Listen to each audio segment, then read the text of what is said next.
when I took it away and looked at it, I went back and watched the game again, because why wouldn't you? Without the kind of in-action, in-game emotion stuff behind it. And actually, we coped really well. And I thought, if I've been watching this and this was Bolton or Derby or whatever, any other team that you're expecting to be up there, which are in the same kind of group as Posh, like, I'll give them that. They're a good side. They're a good League One side. If it's any other club like that, you're thinking, we're playing really well here. Like, we could nick something. And if we nick something, we're going crazy. But because it's Peterborough, you think differently for whatever reason. You think you panic every time you get forward, and maybe that does cloud you a little bit in terms of, it felt like they made loads of chances because you're always on edge and you're always panicking all the time. I was sat there like cacking myself every time they went forward, but at the same time, in the back of my head, just always thinking, oh, this is the way it always is. This is the way it's always been against them. You know, they'll score in a minute. And then when crosses were coming in late on, when it was 0-0, I was thinking, it's not, you know, it'll be amazing if it happened, but I don't think it's going to. So it made, when Pinnock did what he did, whatever happened, whether he meant it or not, it just made it that bit more special, because it's so unexpected for it to actually go our way. Because in football, it very rarely does go your way. To that sense, in a derby, when you haven't beaten a team for 17 years, it just feels like it doesn't, and it feels like Posh find a way, and they use the quality eventually. But if we're coming away from that game against any other team in their kind of grouping, in terms of promotion candidates and stuff, we are absolutely over the moon, and we just got to enjoy it. And with this week, it's what a time. God, yeah. It's just one of those moments that you're just going to remember forever. And Pinnock, I mean, Samo, McLeish, now in our era as such. There's more obviously in other people's eras, and for some people that's the first one. For some people who are going to the Cobblers, that's their first win and the first memory. That their Pinnock is our Samo kind of thing, and it's just one of them that you just got to absolutely go crazy for, and we're going to rightly milk it for the entire pod and for the rest of the week, because why not? What a time! Rest of the season, mate. Rest of the season, it's not going away. I mean, that's the thing, isn't it? Like, soon. even if they go and beat us at London Road now, we've still got that. We've still got that moment. Yeah, I mean, I because it's been one of those where I don't know. I was going to say two things. So first of all, Mitch Pinnock, did he mean it? Right, we're not having that discussion. We are the fan podcast for Northampton Town.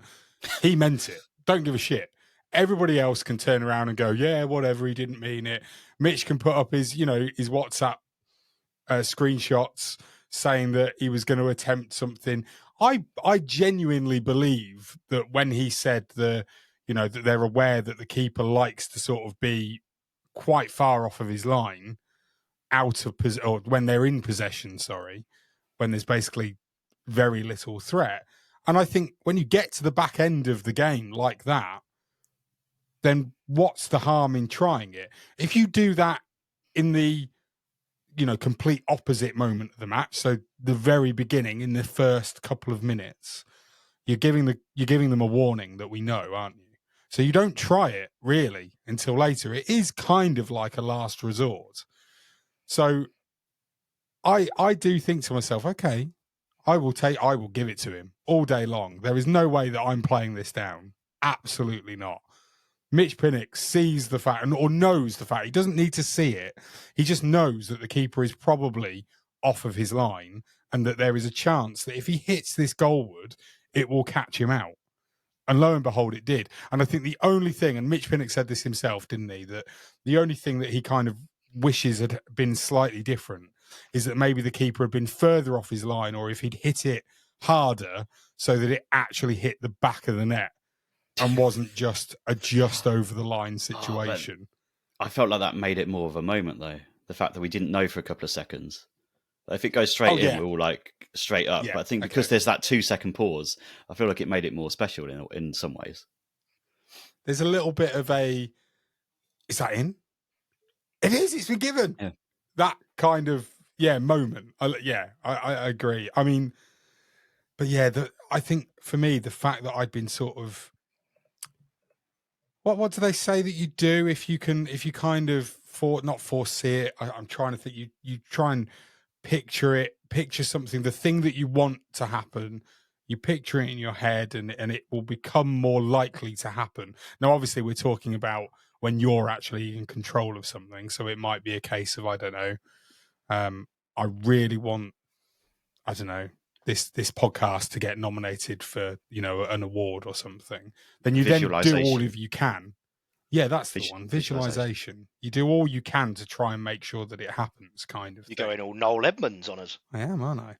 But if you do that, then and it was kind of like in my mind, I was going, if we score now, and then for it to actually happen, and to happen in the way that it did, completely not out of the blue, because I don't think that's fair to how good we'd been in the last sort of 10, 15 minutes, but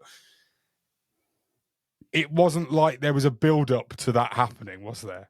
It gets crossed in, gets headed away, gets knotted down by John Guthrie, who, by the way, definitely needs to claim that assist, and then gets just hammered back into the 6-yard box and into the goal. It's brilliant, absolutely brilliant. And you're right, Danny, it will live so long in the memory, and rightly so, in terms of, you know, almost taking Samo's sort of, I don't know, what would you call it? He's taking what Samo has held for so long, really, and has taken it for himself and gone.